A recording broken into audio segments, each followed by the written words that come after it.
Well,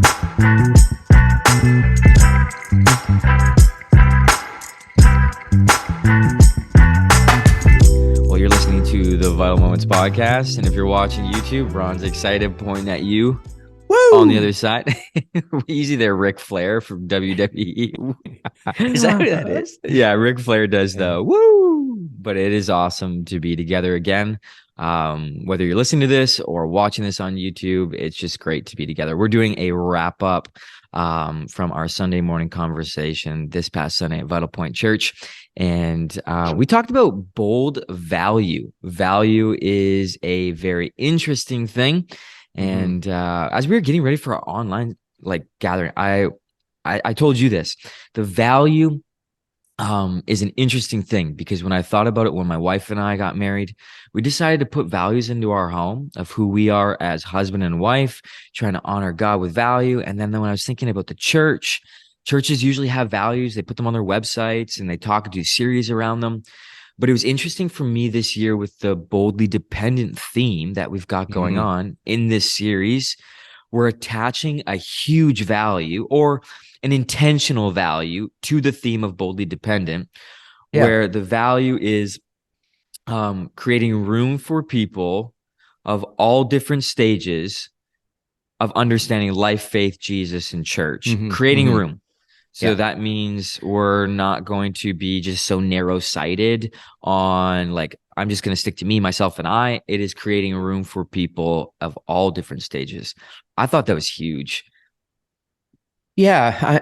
When you think about this value that has been around Vitalpoint since 2014, you could look back. Yeah, it's not new. It's not new. No, it's not new. But you could see how we talk, how we lead, how we preach, how we teach, how we, even Alpha in itself, we're doing Alpha as a church. There's pieces of this value that are permeating all aspects of our church, the student ministries, kids, and the boldly dependent theme for this year is critical, because when you are giving room for people at all stages, it means it's going to be messy. It means it's not going to be neat and tidy. And so our dependence upon God is literally our posture that says, this is going to be tough. This is going to be difficult. We're going to have to speak truth at times. We're going to make sure the tone is right. And we're going to make sure that people understand that we're going to teach biblical truth that informs our biblical worldview, which means there's a truth that's not changing. It's forever. And our boldly dependence. And that's you, myself, you, me, you, how do you say it? Myself you and I, myself and I, you and me, you and me. You've got a friend in me. You got a friend. And Amy and David Campbell, the teaching team, basically. There are times people have no clue the weight that we carry to step into these moments. The releasing it, boldly dependent, that Jesus, I'm going to give you everything and everyone, and knowing perfectly well that there are some that will struggle with depending on the direction of things. But my hope is this, David, is this value. This is my vision, is that as much as we're going to hold to our convictions about biblical truth, that we do it in such a way that people could go, I may not agree with that particular biblical truth and your interpretation of that biblical truth, but there's enough of the vision of this church that I can commit myself to. Because I think right now I believe that oftentimes there's so much division in the church is because we as a church don't know how to live in that tension. We don't know how to live in that space well. And so churches fight, believers fight each other. And for me, church splits, it's the church splits. How the heck do you think all these denominations started? I don't know, David. For me, if we, by God's grace, can create an environment that, I would say it like this, that the tone of which we communicate the truth is just as important as the truth. Maybe not just as important as truth. That's a bit. I know what you mean, though. The tone has to be critical. Like you and I have been in environments where Truth is communicated shame, guilt, You've fear. you've had to correct me, and like as a young communicator, you've Yeah, you've corrected me. Like I write my message, I send it to you, and um you read it and then you say, "Hey, you got to watch your tone here." And I'm like, "Well, you know what I'm going to do on stage." You say, "No, you've got to watch how you write because the that's right. tone can take over." And many of us as Christ followers have to remember the tone and how we communicate and even live out our faith needs to Yeah, be in a non-chaotic way. You look at Jesus. He was a non-anxious presence. Mark Sayers yeah, talks about this. He's a pastor in Australia. He just wrote a book on this. He's like people of Christ, people that are apprentices to Jesus need to be a non-anxious presence where it is attractive, where people say, you know what? I want to be around those people because they're yeah. communicating love in a way that isn't just kind of being like, oh, you do you. No, it is love that is teaching, that is biblical, that is strong, that holds conviction, but it's gentle. Right. When you think about, like, there's a lot of people that would Mhm, say within the context of the church, well, love wins, love this, mhm. love that, Yeah. right? And so, but here's the reality of it is, I mean, you're my son. When you were young, Mhm, mhm. we loved you enough to give correction to your life. Yeah. Like we we had to. The Mhm, context of the church, like my love for people and my desire for people to live mhm, in a way that honors and pleases God and lives out of fear of God and that holy reverence of who God is far outweighs whether mhm. or not, and it's, yeah, far outweighs the desire for you to like me, Yeah. right? Yeah. um but here's the other piece of it within the context of our church is even as the church matures, like we're only 8 and a bit years old, as the church matures, as the church grows, as Mhm, people who are part of this church grow and mature in their faith, and maturing in our faith gives room for others because we're not going to live in fear mhm, of being influenced by a worldly truth. mhm. And for me, an immature faith is just living out of fear. Like an immature Mhm. faith is like, oh, the world's The going to wrong hell. fear. Yeah, the wrong The kind of wrong fear. fear.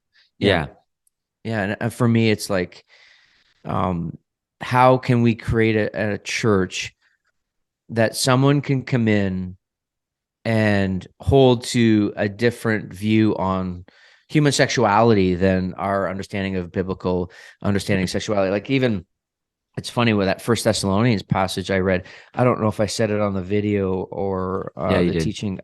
Did I say about human Yeah. sexuality? What did I Yeah. say? Well, you talked about First Thessalonians, I think it was chapter 1, right? Or chapter 2, where it talked Yeah. about living in the spirit or a life pleasing God, right? Right, right. But Yeah. it's for this is the will of God, your sanctification, that you abstain from Yeah. sexual immorality. Yeah. Right. And so, even in that context of understanding human sexuality, what Paul's referring to here is any sexual activity outside Outside. of husband and wife in marriage, Yeah. right? And One that's man be that's with one woman. yeah. And so, you know, it'd be a lot easier not to talk about that stuff. Um, Mhm. but and that's what he's referring to here in the sense of the sanctification process. But Mhm. yeah, I just think, David, it's we're entering into a time too where, Mhm. actually, let's back up because we didn't hit the passage. I'm going to flip to Matthew 9. Matthew chapter 9. Yeah, Matthew 9, where the last part of that. It's interesting because Jesus says to the Pharisees who are ticked that Jesus is sitting at the table with tax collectors and sinners, Yeah. and he says, I desire mercy and not sacrifice, for I come not to call the righteous but sinners. There's Mhm. this, I desire mercy than sacrifice. What he's saying to them is, I would prefer that we show kindness and mercy to those who are outside the kingdom than your empty rituals of Mhm. religious activity, right? And actually, you could go into First Samuel 15. We were talking about it Mhm. off air. Or I think it says something like, I desire obedience more than sacrifice, or something Yeah. like that. It's the Um, religious things that we do to earn God's right, right, favor, right? yeah, Or that mindset. I actually desire a yeah, relationship over just, yeah, oh, well, I got to check it off the list, right? yeah. And I want to take us back to, I feel like we should probably go back to Mhm. um, that last line of First Thessalonians for just a second, because it just Mhm. some people Yeah. just stumbled hearing me say that. As much as I would teach on that passage, Mhm. I can't redirect that passage, the Mhm. sexual immorality passage. But here's what I can do. Mm. I can create a context and room for people Mhm. who may not align with that or agree with that. Mhm. Right? I can create a space in the process of Mhm. learning, what does human sexuality mean from God's perspective, Mhm. and the value that we place on human beings above their sexuality. This is the problem with our culture. Our Yeah. culture says your desire is your number one thing. So if you desire things that are outside of what God wants for you, then that's your truth. You go to it. And the reality is that desire is dysfunctional, and so we have Mhm. to be careful. But for me, I love creating a space for people to journey in that process. Mhm. Like, And I think what's what interesting better here for place, you, dude, than church? yeah, I think what's interesting here though is you said we're a young church, 8.5 years old, 3 sites. Those sites are all at a different age and stage. But Yeah. what we're seeing so beautifully within all of our sites, it's not just Ron, lead pastor, on a stage. Hey, this is our vision, this is our value, and watch me do it. It is very Mm-hmm. much what we're seeing is a community of people saying, this is my church. I see my pastor teaching it, preaching it, walking in it. And now it's my responsibility. If this is my home and this is Yeah. my family, I hold this value close to my heart. And we're seeing people now bring their family, now bring their friends, never encountered the gospel of Jesus Christ before. Right. Right. Yes, you have different views, different religious backgrounds, different ideas, opinions. But guess what? You've got to come and be in this Yeah. space because I've experienced something like I've never experienced before. Mm-hmm. And that's what I love. I was talking with a community member that was in Poplar Hill. They were in Clinton this weekend. And they said it's amazing to see this same church in different locations operate and talk about it in ways the Yeah. same, but different and holding close to this value. Mm-hmm. Mm-hmm. And we got to keep moving here Okay. because we want to respect the people's time. That's what podcasts always say. We want to respect your time. Um, I don't care about people's time. No, I just I know you do. For this I toil. What is that? First no, it's Colossians 1:29. Like I toil and struggle to present well, dude, Christ. that's my Yeah. ministry verse, Yeah. right? It is. Yeah. I know. And 28 and 29. yeah. Um, quick drive-by comment. I Oh, love this bold value because it's keeping us on a direction and moving forward with the vision and mission of what God has called this church to do. sure. When someone, if anyone's listening to this, if you have questions around why do we do what we do, you can go back to the value that leads you to the vision and the mission of this Mm-hmm. church. Guess what? Someone created space for you to come into this space to explore and grow in Jesus and find commitment to his church, Mm-hmm. right?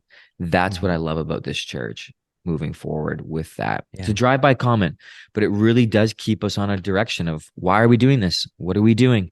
People in connect groups. Why do we Yeah. serve? It's this value that we hold close to our heart that Yeah. leads us to it, right? Should I share with people the message I sent you? Yeah, go for it. Now that you That said it, you have to. Yeah, I don't know where I put it. Is it Oh, it's the new vision? someone messaged me the new mission statement for Vitalpoint. Yeah. Everyone, welcome. We're messy, but we have the balls to call you on it. Can we say that on a podcast? Yeah, because it's not on stage. It's just a podcast. You may have to edit that out. We're gonna get ourselves in trouble. No, it's we're being bold. I love it. No, but let's end this off because we've had Yeah. someone starting to ask questions and Right. like listening to the message and want to create more content for people to chew on. And this person asked the question, okay, over the last few weeks, we've talked a lot about surrendering to God. And Yeah. what does this actually mean when we have a vision for the year being boldly dependent, talking about Yeah. having vision and value. And then this week coming up, we're going to talk about bold faith. What does it truly mean to surrender to God? Because it's like, are we just puppets? Like we surrender our lives to him and then now he's just orchestrating and everything. Like, are we zombies? No, like, what does this mean? I don't know. You tell me. I'm just kidding. I'm gonna unpack that in the last session of this series. because I'm recognizing that as much as we've been teaching through this since January 1, so 3 weeks so far, the fourth week, Mm-hmm. I'm going to have to address it because some of the feedback is I love this boldly dependent. Mm-hmm. I'm not sure how to do it. Wow. And Hmm. I believe that what I need to do this week is readjust a bit of the focus Hmm. for this weekend coming Cool. and speak into the reality of what does it mean to live a life.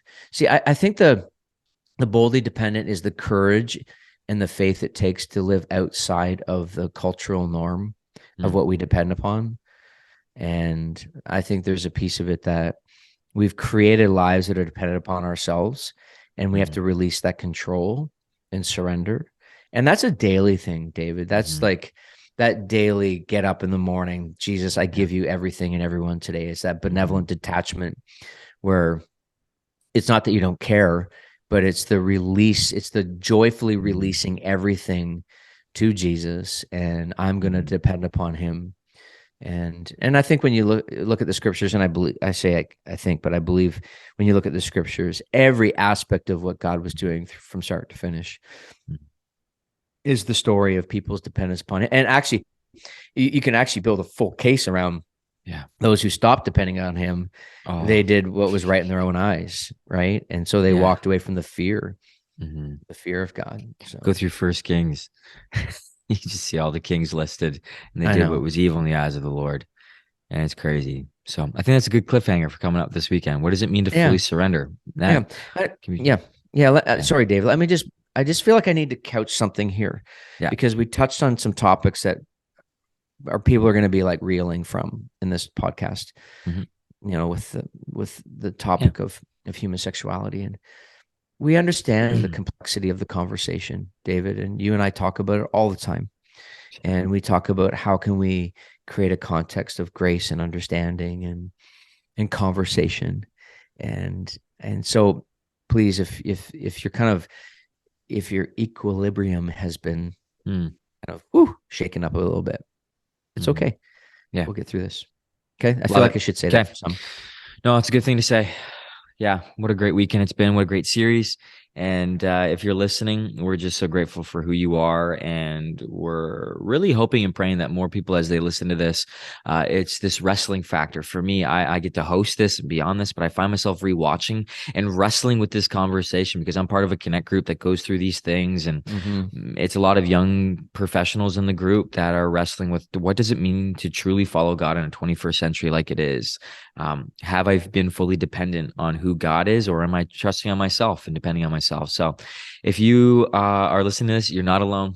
Lots of people are questioning these things. Lots of people are doing this. But what's so beautiful about Vital Point Church, we're owning the mess and we're doing it together. We're Yeah. not trying to just run on our own strength and do it all on our own as well. It's about being community and lifting one another up when we need it and also praying for one another when we need it as well. So, thanks for listening to this.